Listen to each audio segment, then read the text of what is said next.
दोस्तों नमस्कार। इस वीडियो में जो आप देख रहे हैं ये कोई श्रद्धालु नहीं, कोई सेविका नहीं, ये एक वर्दीधारी पुलिस अधिकारी है जो कांवड़ियों के पैर दबा रही है। वो पैर जो शिव भक्ति में डूबे हैं और वो हाथ जिन पर कानून की रिस्पॉन्सिबिलिटी है। लेकिन अब सवाल उठता है, सवाल ये नहीं कि उन्होंने पैर दबाए, सवाल ये है कि क्या ये वर्दी सिर्फ सेवा के लिए है या किसी के अहंकार की गुलाम बन चुकी है। क्या ये वही पुलिस है जो गरीब की एफआईआर दर्ज करने में हफ्तों लगा देती है? क्या ये वही सिस्टम है जो वीआईपी के आगे झुक जाता है लेकिन आम आदमी की चीखें अनसुनी कर देता है? जहां कई अधिकारियों के घरों में पुलिस के जवान ड्राइवर बन जाते हैं, सहायक बनकर सब्जी लाते हैं और बच्चों को स्कूल छोड़ते हैं और इन अधिकारियों के घरों की देखभाल किया करते हैं। जब एक महिला अधिकारी कांवड़ यात्री के पैरों को दबाती है तो एक सवाल जरूर उठता है, क्या ये श्रद्धा है या शक्ति का प्रदर्शन है या एक पब्लिसिटी स्टंट है? हमारे देश में सेवा का नाम लेकर कभी बाबाओं के आगे झुका दी जाती है वर्दी, तो कभी नेताओं के तलवे सहलाने को मजबूर हो जाते हैं अधिकारी। अब आप ही बताइए, क्या एक वर्दीधारी अधिकारी का कर्तव्य यही है? क्या पैर दबाना उसका धर्म है या फिर यह धर्म की आड़ में चल रही एक हिपोक्रेसी है? सम्मान दो और सम्मान लो, लेकिन वर्दी की गरिमा को इतना मत गिराओ, क्योंकि अगर वर्दी सेवा से ज्यादा दिखावे में झुकने लगे तो कानून सिर्फ यहाँ पर किताबों तक सीमित रह जाएगा।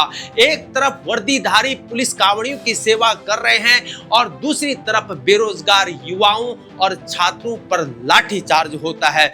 यानी कि सिस्टम का दोहरापन है और हिपोक्रेसी है।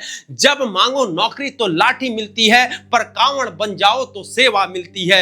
ये तस्वीरें एक नया चेहरा दिखाती हैं। वर्दीधारी महिला पुलिस अधिकारी कांवड़ यात्रियों के पैर दबा रही है, उनके पांव धो रही है। श्रद्धा है, सेवा है, पर सवाल भी जरूरी है। क्या यही पुलिस, जब यही कांवड़ यात्री जो शायद कल कोई बेरोजगार छात्र हो, जब वो सरकार से नौकरी मांगता है, पेपर लीक का विरोध करता है और भ्रष्टाचार के खिलाफ आवाजें उठाता है, तो यही वर्दीधारी लाठियां भी चलाया करती हैं।